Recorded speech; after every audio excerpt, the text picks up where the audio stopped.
Mike, welcome to the show. Thank you. I'm really happy to be here. So Mike, I know you're involved with Bitcoin Magazine and everything. So do you want to just tell us a little bit about yourself and how you got involved with Bitcoin Magazine? Yeah. So I'm the publisher over at Bitcoin Magazine, which I've been for the last 6 months, but I've known the team now for many years, primarily when I was the chief digital officer over at Vice Media, when Vice used to be edgy and trying to tell the truth and do big stories. And at the time, we were a great counterculture brand that, loved freedom and loved all the things I think Bitcoiners really, really do like. And I remember telling people, I'm like, and I'd been a Bitcoiner for a while, thinking, hey, Bitcoiner is the most punk counterculture thing out there. That we should be. Why would we not want to have a bigger relationship with the people in this space? And, I remember everyone advised me, well, no, Bitcoin's for buying drugs. I'm like, yes, Bitcoin can be for buying drugs, but it can be for other things. We don't need to just think that. And started a conversation with the folks at Bitcoin Magazine who, we had Vice Magazine. So anyone who produces a magazine, there's a very small group of us. We had good discussions and got to know that team. And to be very honest, I saw more that like pirate, rebellious, trying to find the truth and make society a better place coming from Bitcoin Magazine than I did Vice. And I had a kind of a background more in being a web developer since I was 14 and looking at how to build websites and getting in trouble in high school for, of course, saying things, but realized, freedom of expression has obviously always been a cornerstone of like where my morals and ethics and beliefs are. And the internet allowed you to do that. So that was always very exciting for me and built a whole career kind of around that. And after leaving Vice and traveling with family and realizing how important that is to spend time with your family while also you're working so hard and starting businesses if you can't actually enjoy the time with your family, ended up catching back up with David Bailey, the CEO of BTC Inc., prior to the conference and realizing, if there's going to be any time to join Bitcoin Magazine and really make this media company something that we all want it to be and the purpose that it should have, now's a great time. So I reluctantly joined because I knew I would be completely hyper-focused on it and, tune out everything else and just kind of go pretty extreme with it, which I've done and I'm very excited about. That's great to hear. And so it just has this different culture around it. Bitcoin just has this different culture around it. I've heard Jack Dorsey say it's of the internet, it's by the internet. It just has that feel around it. So how does that play into your thinking about how a Bitcoin media and Bitcoin magazine company should be? Great question. And maybe you're alluding to the Bitcoin magazine as a print edition. So why would we be, if Bitcoiners, if we've all been grown and born in the internet, why would you do a print magazine? First, I think the thing that makes the Bitcoin community and culture, I believe, the best is they're curious. They want to educate themselves on their own opinions, but they honestly are willing to listen to people that they disagree with, which is kind of the most, I think, important part of any conversation or any debate is, are you willing to listen to the other person and not just call them, a Nazi or say they're a communist, but actually dig in and hear something. So I think our community is interested in being educated and seeing different opinions, and that's why we have a diverse culture. As much as they want to think it's a bunch of tech bros, you look around and the people that are involved in Bitcoin, they're from all over the world. They have, different opinions. Their core beliefs seem to remain the same, which is nice. And so that's the community. The culture is everything that resonates from the community. And one of the things that they do is they value their time, they value their work. And I believe that because of that, they value the work that Bitcoin Magazine does. So to come out with a print magazine, which, and let me tell you, for someone who we resurrected the print magazine, we're now printing quarterly, starting with the El Salvador issue. I understand why print is dead. It's extremely difficult to want to print. The cost of paper has been going up. I'm not sure if that's just inflation or wood prices or the fact that the U.S. government's printing so much that there's no more paper left for anyone else. But, you're a new magazine and no company even wants to touch you, having to get, distribution. So it was a real pain in the ass to get going the print magazine. However, it did two things for us. One, we ask people, I guess, to maybe lower their time preference when they're thinking of the story, because Twitter, you're used to having it instantly, right? And with the magazine, everyone knows that this is a story that took time to make, that it's not going to be reported on something that happened yesterday, right? So understand that between the time we print, design it, that's at minimum a month before it gets in your hands. You're giving us time to actually perform the story. And I believe you've had Aaron, one of our best reporters, actually the editor of the magazine, who, spent 3 months down in El Salvador. He wasn't like these, tourist journalists that, CNN that come in and show a burning ATM and then leave and, they've been there for 12 hours. Aaron was there for 3 months, and that's how we have the best story about what happened with El Salvador. We have the most in-depth, we have the most information, we have the most time spent than any other company, any other media company in the world. And that was because we made that investment in it. Because, once again, the El Salvador issue, so that story that, everyone else thinks on Bitcoin Day is over, they're now getting a copy of the magazine 2 weeks ago. Now they can have the in-depth story, and they give that the magazine allows us to have time to tell the story. And when you buy a magazine, what we have is people really take a lot of pride in it. The biggest issue that we're facing with the magazine is we can't ship it in regular mail, because a regular mail magazine gets shipped to you and it gets the corners a little frayed and everyone starts freaking out on us. So we have to package this magazine up. So we have to go to the extreme that they really, it's something that they are excited about. It has a little bit of novelty almost. It's, we live in such a digital world that it's nice to have a physical item. One that might say, hey, look, I've been a fan of Bitcoin Magazine since issue 7, or it's something that they feel they can hand to a friend, because look, Bitcoin is a difficult topic for a lot of people to understand. And I believe that when you see a print magazine, you realize, wow, people care enough about this. This is a real industry. This is a real business. This is a real community. It's a physical, something that they can't, that they can hold, that they can pass on. And more importantly, then all those words, the internet, we can't have a Google or Facebook remove our content from every magazine unless they want to start burning books. So it's also a way to preserve some of our thoughts and make sure we can't get censored. Yeah. And I think there is this constant, whenever you're making any kind of content, there's always this constant battle between trying to punch out a lot of material versus high quality. Because obviously more quality costs a lot more effort, time, money, you name it. Yep. There's that interesting balance there. So from your perspective, how do you see that with Bitcoin Magazine, especially now with the physical edition? Yeah, our goal for the physical edition is to do the best quality content we can. So we are already working on stories now that will not, for 2 issues down the road. So that's 6 months from now. There's not enough investigative reporting that's happening in Bitcoin. There's not enough time allowed to have this. It does not make financial sense for us to do. What we are fortunate about is that David Bailey, the other partners in the company, they believe in this mission so much that they're allowing us to make this investment. While it might not make sense from a just business plan, saying this is how much we want to invest in a story versus how many magazines we can sell. We have a conference that is Bitcoin 2022 that does bring in revenue for us, which can help us tell these important stories. We think that this is a cycle. And to be blunt, we've had amazing subscription growth already, and this is just letting us know that this is something that they want. So as long as that continues, this is going to continue to fund the stories we have. And obviously, any type of print ad in the magazine helps us tell a story. But it's kind of fun talking to traditional, it sounds weird to say traditional Bitcoin companies, but more of these, Bitcoin and blockchain companies saying, hey, look, we'd love for you to do a print ad. They're like, we don't even have a print ad. What are you even talking about? I'm like, okay, we'll design the print ad for you because we know you don't have a team to do that. So what's nice is people are very supportive of the magazine. That allows us to tell more in-depth stories. And I believe that the biggest issue we're facing is, do we tell, hardcore Bitcoin stories, real analysis onto Taproot, or do we try to tell stories that are kind of more, I guess, pop culture that could get the people who are just getting into Bitcoin?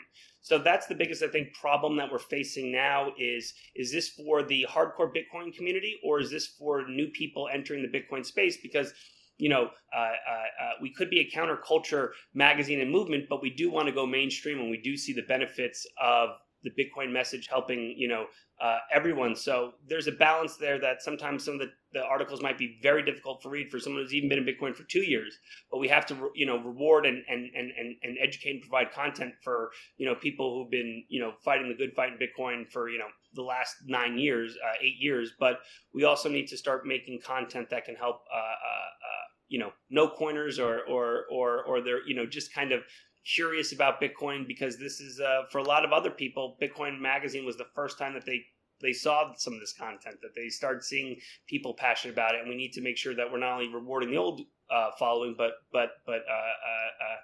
introducing ourselves to new Bitcoiners.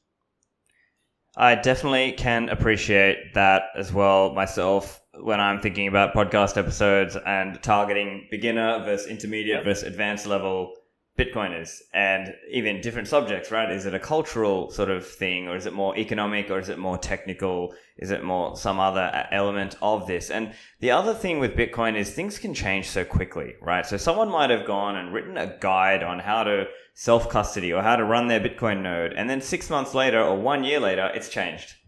So how is that going to work with the print magazine as well? Like if someone writes a guide, let's say, and that goes into the magazine, but then, a year down the line, will it serve more like a time capsule for people? Okay, this is how people set up their Bitcoin node in 2021.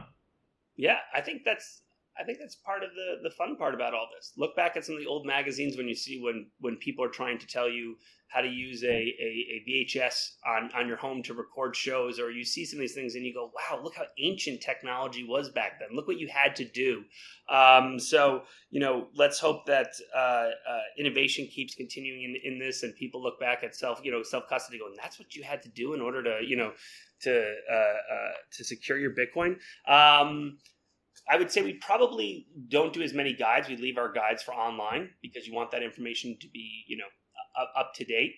I think it's also the magazine. It's important to capture kind of the movement, the tone, what's happening in culture at the time, and El Salvador being an example. I think some people are a little bit hesitant about a government adopting Bitcoin. Is that good or is that bad? To try to understand what the sentiment was at the time, what people were actually thinking, what were the concerns and the causes.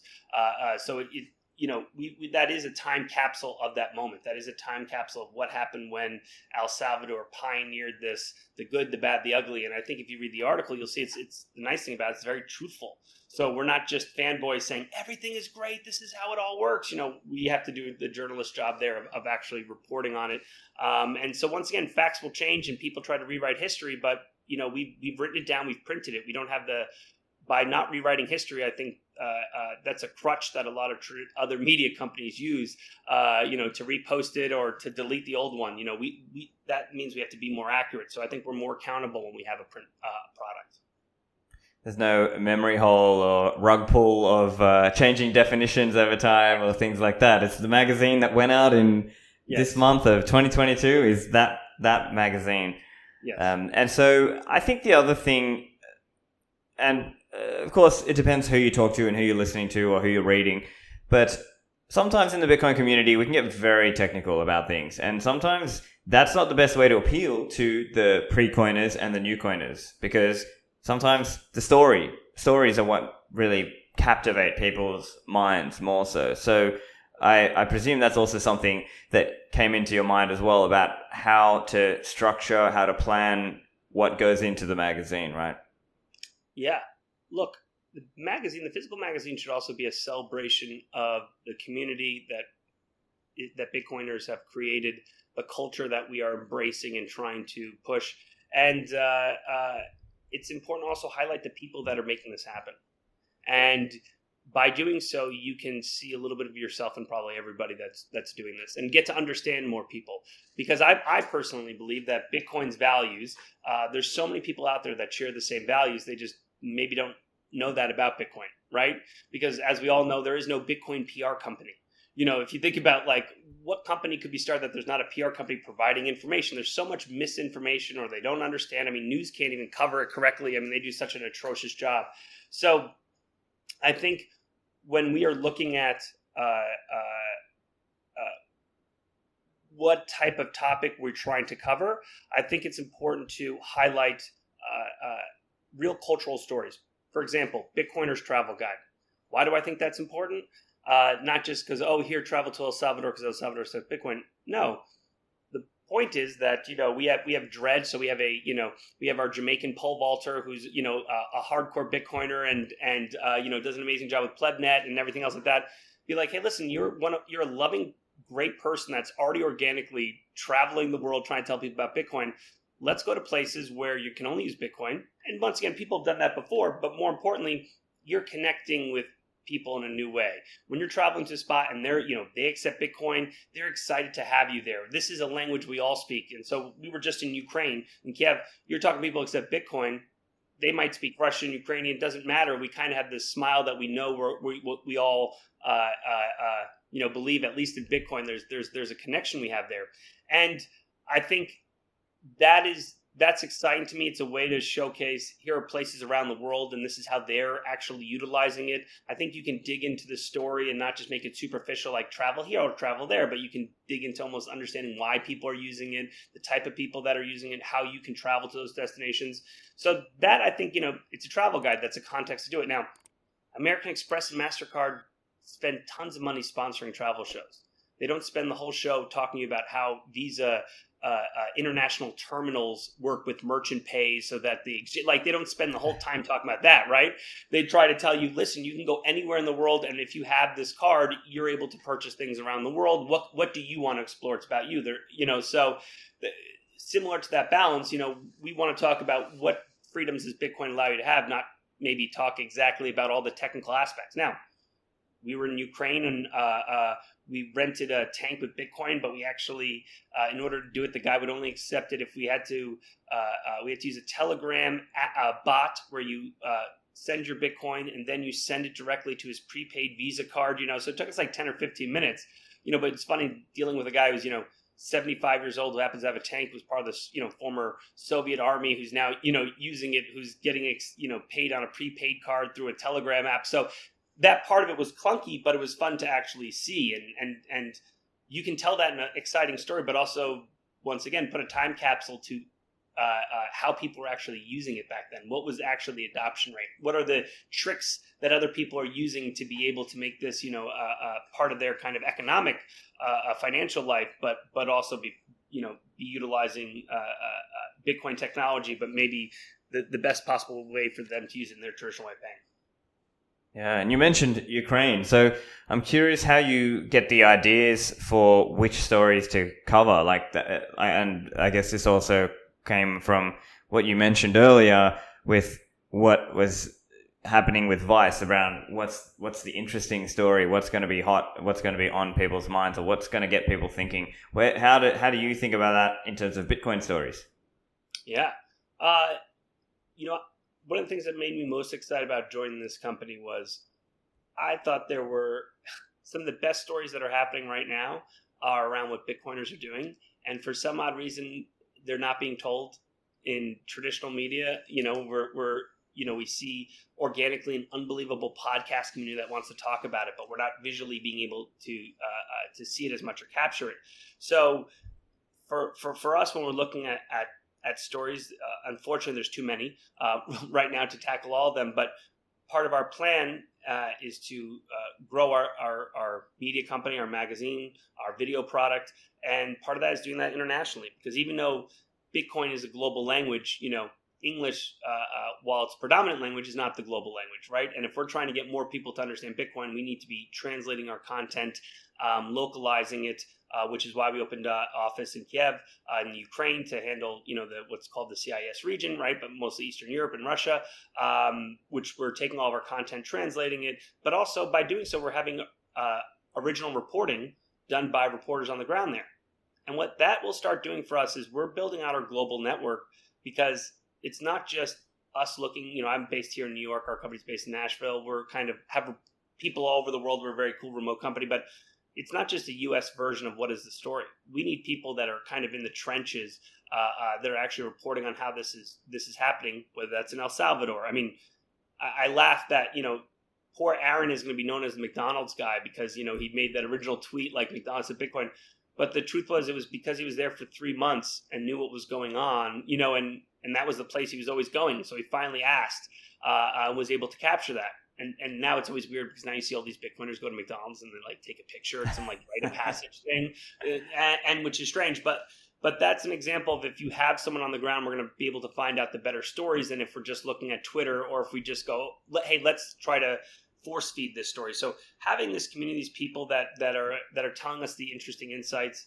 I hate to say this and don't want to be crude, but in Ukraine, there was actually, you're there, you're talking to people, and you find out, well, there's a priest that actually accepts Bitcoin as donations at one of the churches. And you're like, well, that's cool. And then someone tells you, well, also there's a stripper who has a Bitcoin, her wallet tattooed to her. And you're like, well, that's very interesting. Like, so now all of a sudden you can kind of, by having people that are local, understand the community, you're able to find these very unique stories that, I think would resonate to an international audience, and also highlight some of the things that are happening locally. So part of selecting a story, we have our editorial team, but we also, I think it's important to try to look outside that and look for news stories that maybe traditionally we didn't cover in the past. Right, and it's probably fair to say a lot of Bitcoin community discussion is happening on places like Bitcoin Twitter, on the podcasts, and so on, where that can be very US centric and very English language centric as well. And that's actually something I heard even when I was in El Salvador as well. When I was at Adopting Bitcoin, I was chatting with some people just on a side conversation, and it sort of came up, this idea that a lot of the Bitcoin conversation is very US centric. And so that was something that struck me. And I think even for me, as someone who was previously based in Australia, I found myself covering a lot, doing episodes based on things going on in the US, or with developers and other writers or people working or coming out of the US as well. And I wonder, what's your sense been of that, at least in the last, say, 3 or 4 years? I think the reason why people are doing US stories is because it's the easiest. It's right in front of them. It's in English. And that one seems to always get the traction. But I don't want to say it's lazy, but I think that's, does that really help the purpose? We're trying to have hyper Bitcoinization. We're not trying to have hyper English speaking Bitcoinization, right? And let's be very blunt. It's not Texas. It's not Florida. It's not Wyoming. It's not the US. It's not Canada to right now be the area that has the most interesting, unique adoption of Bitcoin. It's a Spanish-speaking, country called El Salvador that a year ago were people even talking about it or caring about it, right? No. So the biggest story is not happening in the U.S., right? And I think that if Bitcoin is about meritocracy, it's about, this ability for, I think, anyone to participate. Why are we limiting ourselves to only English stories when the whole point is anyone can do this? I think the biggest innovations are happening outside of the US, right? I think that's where the most interesting part of this is happening. So it's I understand why, Bitcoin Twitter, part of it, unfortunately, I would say by doing live, with Bitcoin Twitter Spaces is you're actually also, unfortunately, more of a time zone restraint. So you maybe are talking to people, okay, cool. If you're English speaking in the US, you tend to want to talk about that because that's kind of in the time zone the people you're listening or talking to. So that's where I think the type of content that we produce, whether that's in print or producing video, that's we're going to be producing more original content video. That gives us the time for how we air it. But once again, we have to create more hubs internationally, more bureaus internationally, because that's where the important story is. And I think we really push our team to take a look at that. We were the first ones, for example, that had a draft of the law that Ukraine was trying to pass through their house on, it was more of a crypto-based law of how to accept it. We were the first ones to hire, a lawyer to translate this in English so an English-speaking group could actually see this. Well, I think other media outlets wouldn't have taken the time to care about that. Or they're just like, oh, here's a law passed. This is what someone said in the news, and here's a quote. Well, okay, here's the exact law. Here's word for word how it's being translated, for English. And once again, those I think are more important stories. I'm more interested internationally how this is adopted, not just how people in the U.S. are fighting about it. Yeah, and I think on top of that, it's also that, let's say, the US-based Bitcoin companies tend to get a bit more love in the media and in Bitcoin Twitter, whereas let's say the European or Asian Bitcoin companies or potentially even Bitcoin developers or other people, they might not get as much love unless they're there's already a very established scene there. Like an example might be, let's say, the German Bitcoin scene is pretty strong, I would say. There's multiple German Bitcoin podcasts. There's some pretty well-known German Bitcoiners, as an example, right? But it might also be fair to say that maybe the Bitcoin ecosystem is missing out on, there might be some really hot startup or some really talented entrepreneur or developer in some less well-known country, and they're just struggling to actually get some traction because of our sort of myopia towards, US, UK, Australia, etc. Totally agree. And you said earlier, look, Bitcoin was born on the internet, right? And the whole point of the internet is we're all connected. That's been the beautiful thing about it, right? And that's the beautiful thing about Bitcoin. Does it not connect us all? If we're all trying to get onto, I guess, one financial framework, this is happening globally. It's not just happening in the U.S. Startups, obviously, because they get the VC funding, because VCs feel more comfortable with, U.S.-based companies because they think they have more legal protection. So they're getting the proper funding. They're able to grow faster. They're able to, they're the media darling. Once again, sometimes local press can be lazy and just be reporting on things that they know in the U.S. So you have at least a massive competitive advantage if you're building, especially in the tech startup companies in the space in the U.S. It's just the truth. And unfortunately, sometimes some great entrepreneurs decide to move to the U.S. in order to do that. But I guess, maybe what we're hopefully seeing out of the, obviously, some of the pandemic, what's really impacted people's freedoms, their inability to travel or move, which is, pretty gross and disgusting. Maybe one of the benefits could be that people who are trying to now search for, as they're getting their freedom taken away, if they have to be in lockdowns and ridiculousness, and they're trying to look at freedom and they find Bitcoin, maybe they're building things within their local community. These are things that we should be highlighting, not just let me just move to the US and try to do a startup. So, I think I said earlier, when you look at our company, we have a lot of international people organically because people who are attracted to a Bitcoin only company, how many Bitcoin only media companies are there? Very little.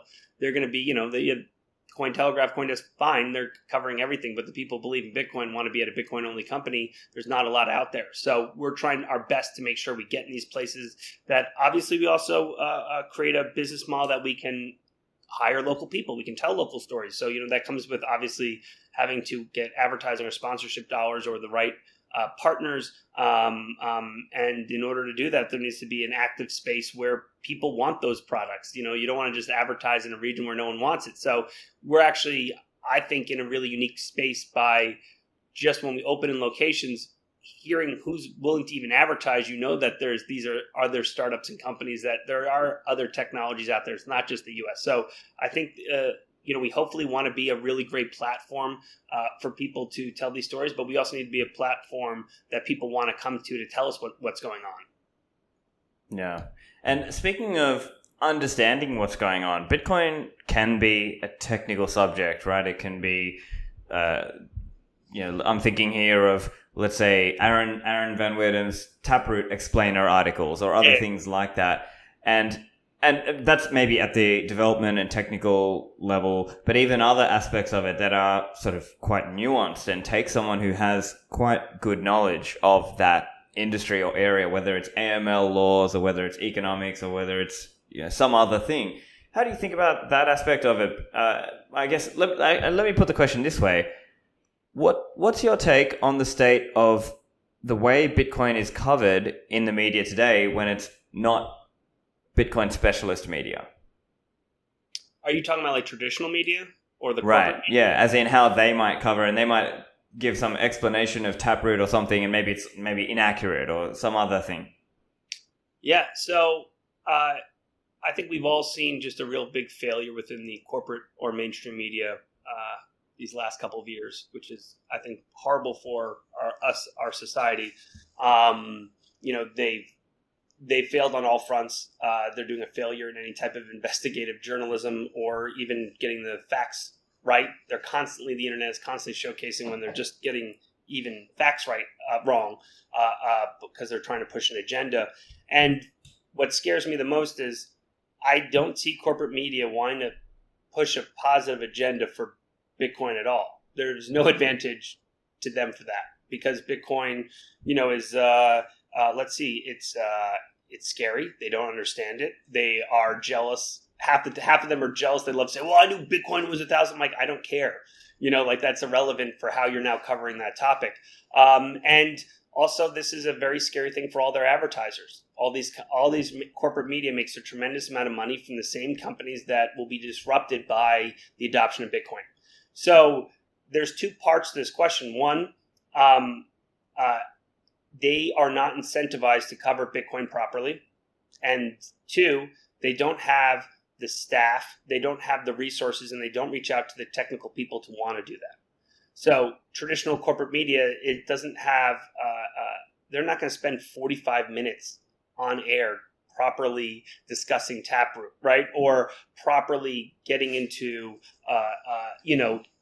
what the Lightning Network is really about, the advantages and disadvantages. They're not set up to do that. They're set up for at most a 7-minute video sketch. Now, they are, and also anyone technical is not going to go work full time for Forbes, right? So, and do this. So, they might interview an expert every now and then, and that's just because they want the soundbite, right? So the experts that are being selected are not the ones that are doing good technical analysis. They're the ones who are giving you a soundbite that says like, "Lightning's good." Oh, great. Thank you. So you are not, there's that part. And then secondary, obviously the biggest failure we're seeing is, with all the energy FUD that comes out of, corporate media. I think we, was NBC covered something that says like Bitcoin mining is heating up the lakes and is killing the environment. And you're like, what are you talking about? And we actually had like a proper scientist actually look back and find the temperature of all the lakes and like did a real amazing nutty analysis to illustrate like actually they're completely like nothing what they said is truthful. And what's scary is think about how much work we have to put in to just correct NBC when they don't even care, and their author and all their readers like, yeah, Bitcoin mining is killing fish, and it's ridiculous. They are going to push on this environmental topic nonstop. They're going to they also say, oh yeah, the government seized Bitcoin. Well, that's actually not accurate what you're saying. So no one's holding them accountable. We're looking now at Bitcoin Magazine how we can hold the media accountable, because when people just tweet at the media and say, hey, you got this wrong, they don't respond. They don't care. When other media companies are saying, hey, actually, this is incorrect, this is inaccurate, there's more pressure on that media company to tell the truth. So we think that this is a responsibility of ours because you know what?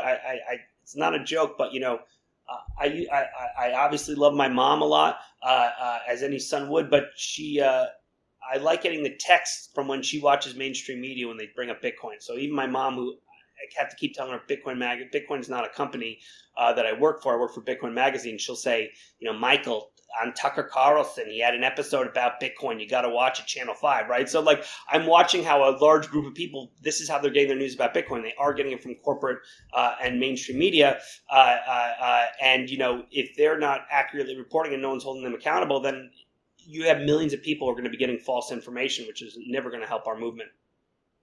Right. And I think there's a range of egregious errors that I see regularly. Obviously, that's outside of our bubble, if you will, of Bitcoin specialists, podcasters, writers, etc. But as an example, some of the corporate media will go and ask some complete irrelevant or wrong person, or they'll just give credence to a person, the likes of, the kind of person who's just going to pump a lot of the, oh no, Bitcoin is boiling the oceans, oh no, whatever the line may be. And the problem is just they don't even know who to ask, right? They don't even know the right person to ask that question, because they'll just see anyone who's saying the bad take on Bitcoin and then amplify that person. And then that person then may get the benefit of saying, oh, look, see, CNBC and Forbes and all these other big people quoted me. I'm an expert on this. And then they, in some weird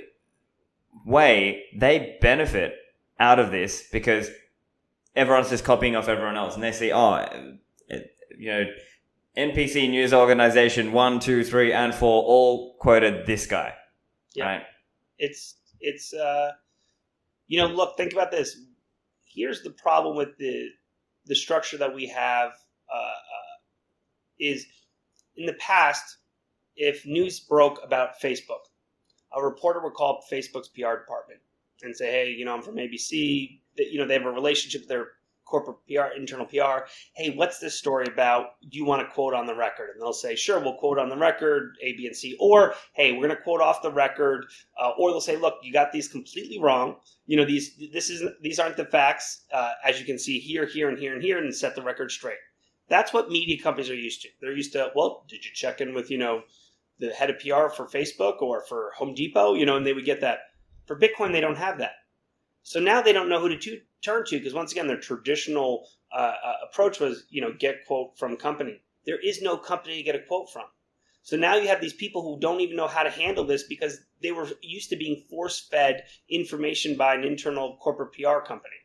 There is no one. So now you have crazy voices all saying a bunch of different things. Once again, there's the freedom we have, for people to express their viewpoints. And you're right. They're going to the person who they think will give them the best soundbite.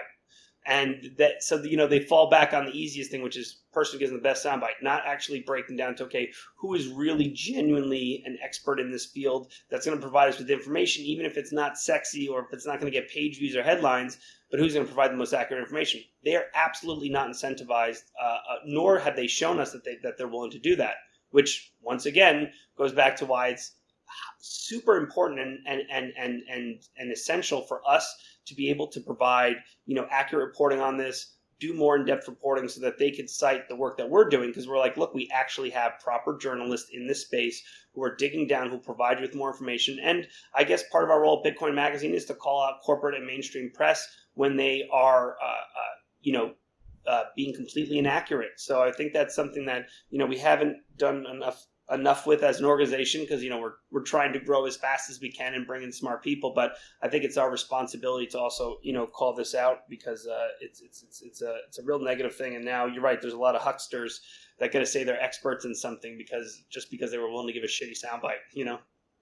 It's very unfortunate. And so I'm curious as well, as you've been in the media industry in your career, do you see that there's like some fundamental problem with the model, or what is it, or has media always been this bad, or like what's your take on how things have gotten to where they are in the normal media world? I mean, I had a company in 2005 as the first social media agency, and we were building and we were half developers and half, people understood the, social web. And when we sold our company to Vice, we had been building for a lot of media companies. And I grew up really just having so much respect and admiration for what media companies could do. They were the ones that were actually finding the truth. And, I think I'm not sure if Trump broke everyone's head or, I will say, obviously I was part of the media that, we knew how to write a good headline to get people to read our content, right? But unfortunately, whether it's the media that's failed or it's people's desire to intake media that's failed, the system, unfortunately, is, it's now being built to just be a partisan, hyperloop of the same information that people want to hear. And, when you see CNN that was once respected, was once neutral, just be a complete shill. They're not.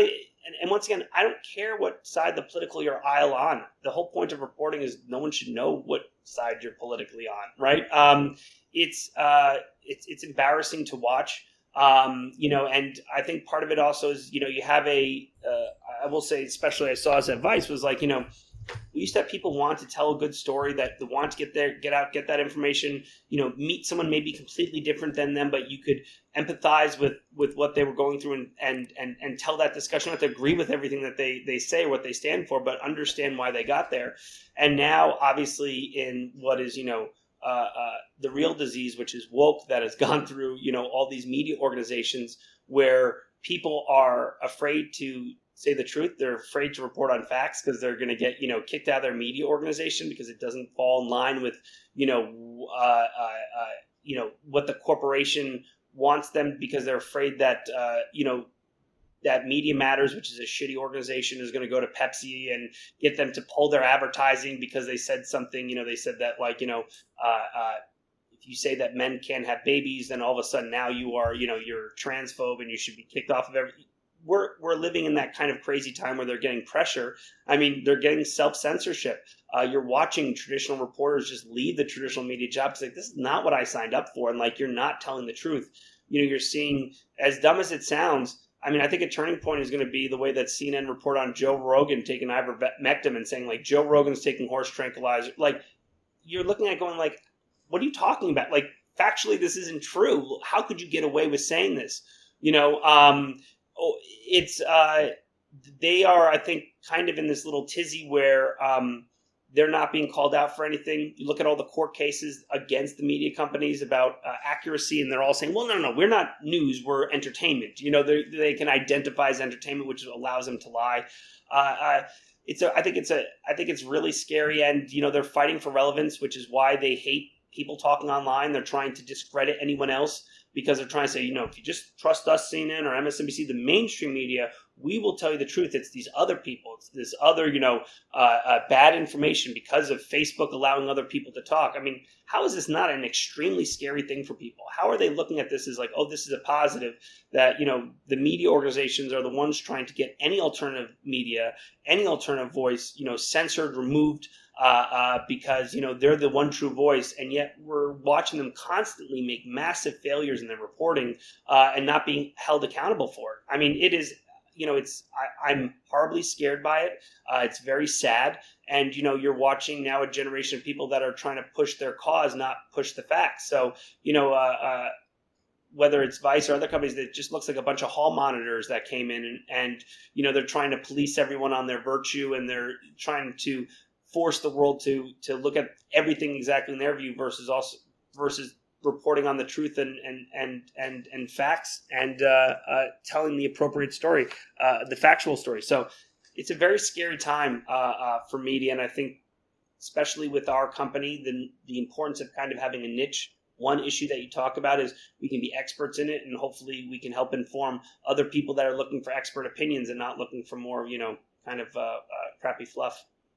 Yeah, I think it's interesting because there's different answers or different ideas that have been put out there as to why media have gotten so bad, right? One idea is, okay, the advertising model that they used to use got cut away, and now they don't make as much. Now they had to drive in a more quote-unquote clickbait fashion, and maybe that was what drove it. And then another answer could also be that, look, actually, it's a reflection of the people, that the people just wanted really... They had become very high time preference, right? They, instead of being able to read a book, now they want a short summary, or now they want, these 5-second TikTok videos. And it's their impatience that has driven media companies to now respond back to that. And it's actually, in some sense, our fault. Again, that's a collectivist idea, but it's they're responding back to the people. And then one other idea, and I think you touched on this a little bit, is this idea around competence, that sometimes the highly technically skilled person can earn a lot more money in some other job. So he's not going to become a journalist anymore, or a proper professional anymore. Yeah, look, you bring up great points. I think the point I get most aggravated about, you brought up, the media company is just providing you with the information you want to see, and it's your fault for liking junk food information. And I think it's such a ridiculous way of passing the buck, and them saying, well, we actually know we can trigger you and get you going all crazy. We can get you to get all angry. We know you're going to watch, so we're going to feed you that junk food, instead of here doing some proper, investigative journalism. Might take more time, more money, but would be an interesting topic. I mean, there's groups of people that are just turning into MSNBC and CNN to understand where they stand on issues. So, hey, it's almost, it feels like propaganda. We're now updated to let you know that this is the way you should feel about inviting your family over for Thanksgiving. And everyone's like, yes, what CNN said. And versus, I think that's the excuse that they use. Look, it comes down to, and I've been in the media world all the time, these people have massive egos. And there's a power that comes with media, that they get to influence culture, and they get to, be considered important. And media likes to pat them on the back, saying like, yes, we were the ones who were telling the truth. Our job is so hard and tough, and please watch me and never stop watching me. I mean, it's just, I think we're at the point now where, we shouldn't have these celebrity hosts, like you should have journalists that are doing the story that you almost, I hate to say, you want to almost forget their name, but you want to know that, like, versus now that they want to, they're like little late night stars, and that, in like late night comedies, like, this crappy news source. So I think it's actually worse. I think it's just these people's ego. They know that they have this attention. It's all this, the corporate media trying to all of them keep their job. So they'll sit there, so they can have, look at the staff that it takes to put on, 30-minute segment, a Don Lemon segment. Think about, tons of people all repeating the same crap, but all these people want to keep their job. So I think it's actually worse. It's actually more ego than it is the content. And, I say that from, I even launched this thing called Some Good News with a guy named John Krasinski, helped launch that, and it was all just actually positive stories. Well, I think at the end, after 8 weeks, it was like we got over 1.2 billion views on all the, social content. People want to see it. It was something else that was different that was out there. It was just actually just positive stories, during what was kind of when COVID started. And that was before George Floyd. And then obviously George Floyd hit. And there was, this was just a short run for kind of this little content we made. But people want to see positive stories. People want to hear different opinions. And it's not in the best interest of traditional corporate media to do that. And if they're going to continue to blame people saying this is what they want to watch, then they need to stop, they need to then stop harassing people like Joe Rogan because he's doing something different. Because what the truth is based on viewership, people would rather watch him than watch all of your news channels. They'd rather watch Mr. Beast on YouTube, or, so actually they're proving you wrong that is not what they want to watch. They just happen to be, put there because someone has said that CNN and MSNBC and Fox News, for that matter, are more important sources than anything else. So they have to be trusted over everybody versus actually people that are providing good content, that the numbers don't lie, show you that more people want to watch Joe Rogan than all of CNN. Do you believe that the problems we're seeing with the media are temporary, and that maybe someday it's going to change back, or we might have some kind of return back to competent and skilled journalists? Or do you think we're stuck with this problem for some time? I guess, does Bitcoin fix this, or is this one of those things that it's actually just a human thing? I guess I'm hoping for things like, I won't lie, I'm hoping Kyle Rittenhouse sues everybody. I really am. And I say that because I would like to see that actually go to trial. I would like to see definitions be actually made. You call this kid who's shown nothing that he's a, white supremacist. I mean, that's a heavy word to use. There are some bad people out there that are white supremacists. What facts do we have that Kyle is that, and why did every media organization say that? Why did they, the complete untruth that they had to have known? If they were any media organization, they purposely report on false information. I think that we need to have this trial, this legal turning point to sit there and really classify what are we talking about here? Where does actually facts matter, right? Versus, is this just entertainment? Because I don't think Bitcoin, unfortunately, fixes the news. I don't feel like the news is going to get better. I think it's going to be considered entertainment. My biggest concern, though, is the same way that, they were able to kick off half the world, kick off people that had any question that wasn't with the narrative with, COVID. Is that not going to happen to when Bitcoin really starts to do what we all know it's going to do as it becomes more of a financial freedom tool for people around the world? You already see it. They say, oh, Bitcoin is for terrorists and money launderers and drug dealers, right? And then you're like, wow, look at these millions of unbanked people in El Salvador actually utilizing it. Well, don't look at that story. At what point are they going to start classifying us as false news because we're not doing the narrative, from the government? You're watching them do that with just your, information about your own personal body and health.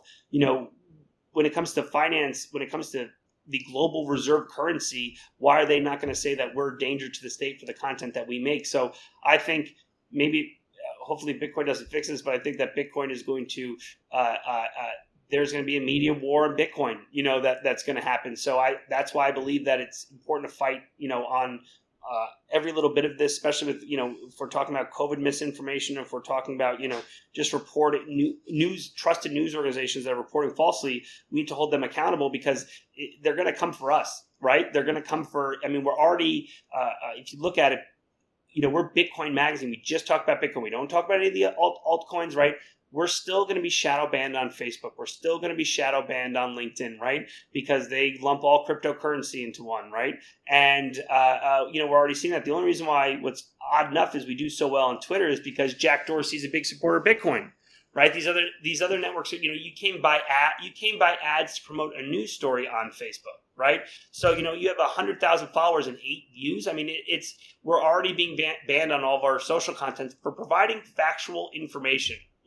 So I'm very afraid of how this censorship is working, which is why, obviously, the corporate media that's willing to play along, they do these things so that the government doesn't go after them. They're very much, I think, the enemy, and we need to make sure that that's being held accountable. So I don't know if Bitcoin fixes this, but I know that Bitcoin is going to be a battle that's going to happen because of this. Right. We could say it's going against Fiat Media in some sense, right?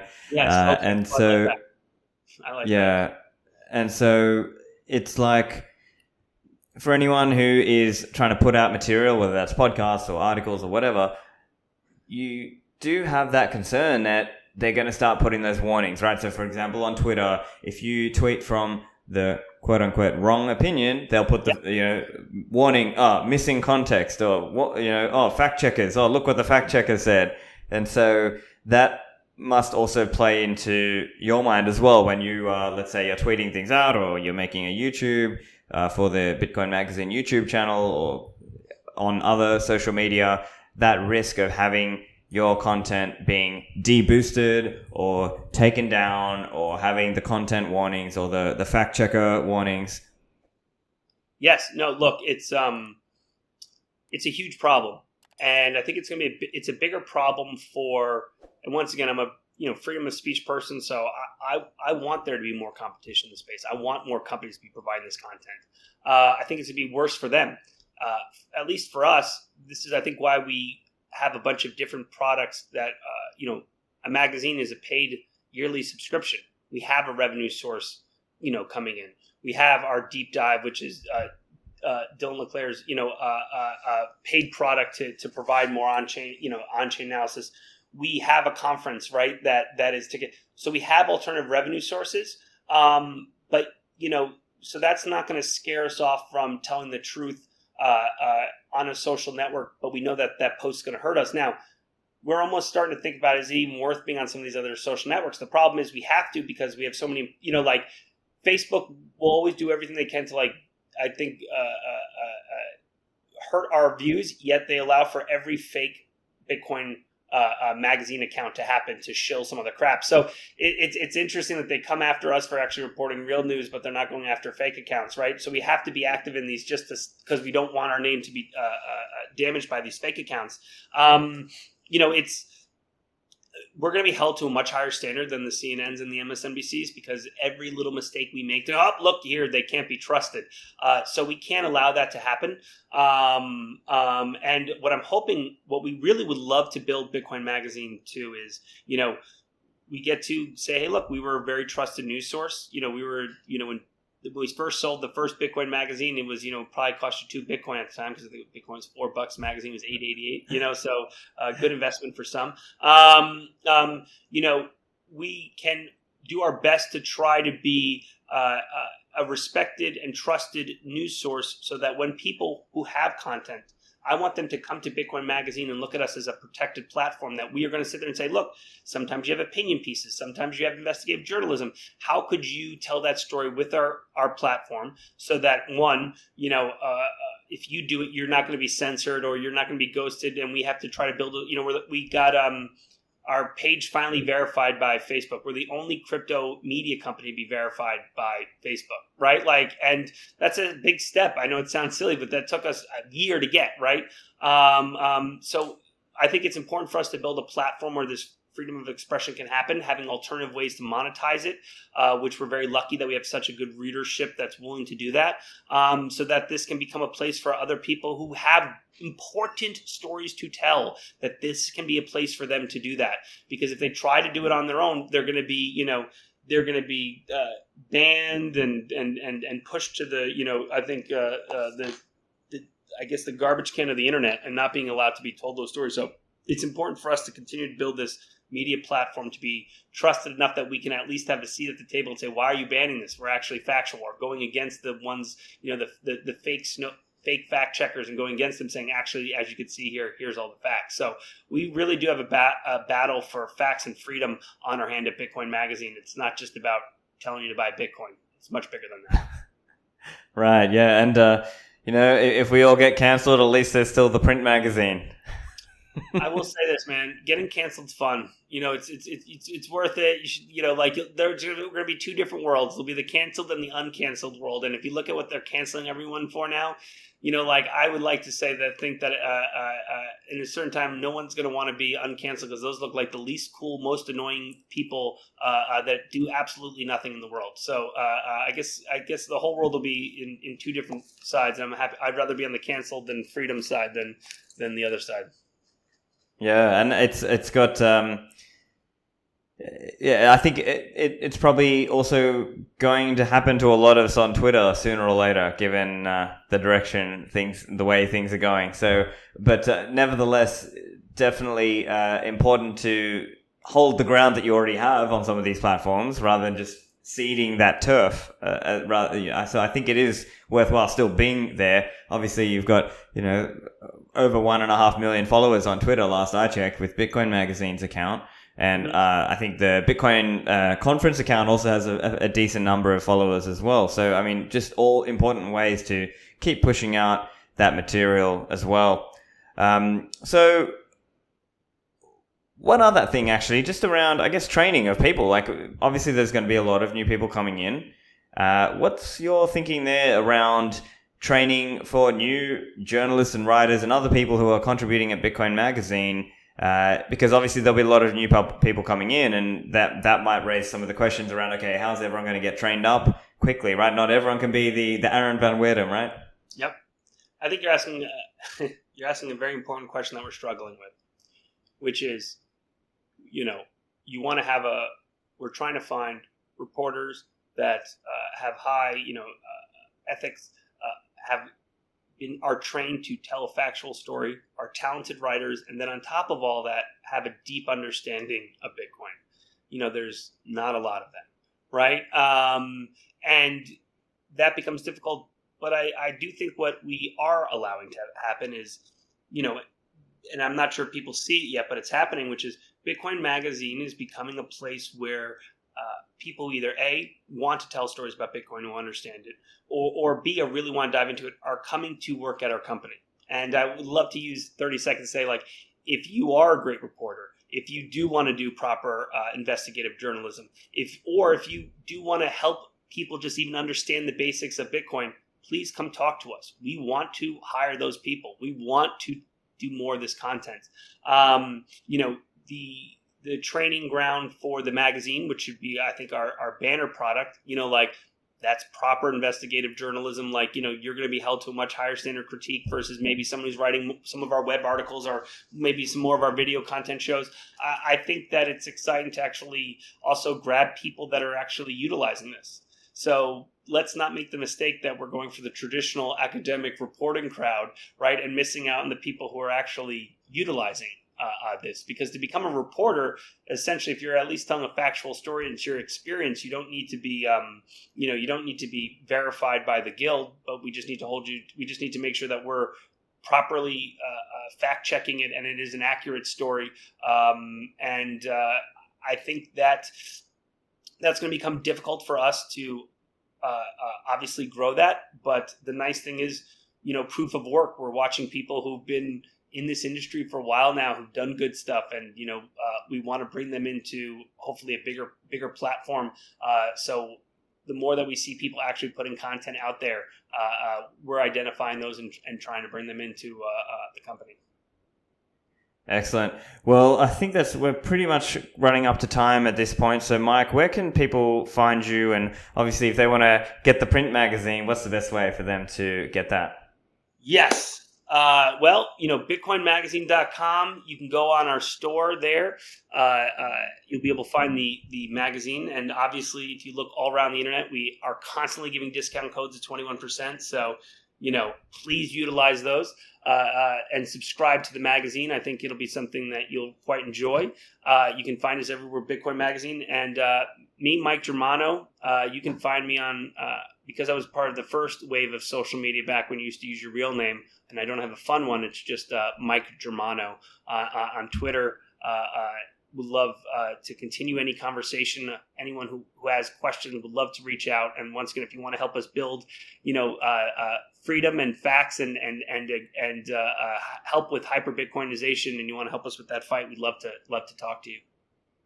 Fantastic, Mike. Well, I've enjoyed chatting with you, and I think it's a really important thing that's going on here with going against Fiat Media. Yes, let's go against Fiat Media. Well, thank you, and thank you for doing your part for all these years of actually providing information to people. It's truthfully, it's people like you that are getting people to open their eyes a little bit and want to dig in more, and your commitment over, how many years of actually doing this and showing off different voices. None of us. People like us wouldn't be here if it wasn't people like you. So thank you for all the time, energy, and effort you put in over these years of helping tell these stories. Fantastic. Thanks, Mike. Thank you.